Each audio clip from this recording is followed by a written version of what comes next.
एकाच समाजाच्या दोन गटात मोठा राडा झाल्याची घटना घडली आहे। क्षुल्लक कारणावरून दोन गटात वाद उपळल्याची घटना घडली।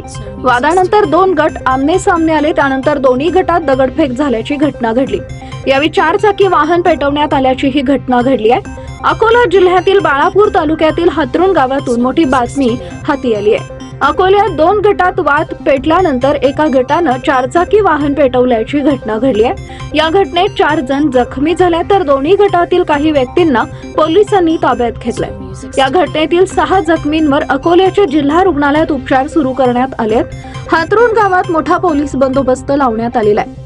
हातरुण गावात एकाच समुदायातील दोन गटात तुफान हाणामारी झाल्याची घटना घडली।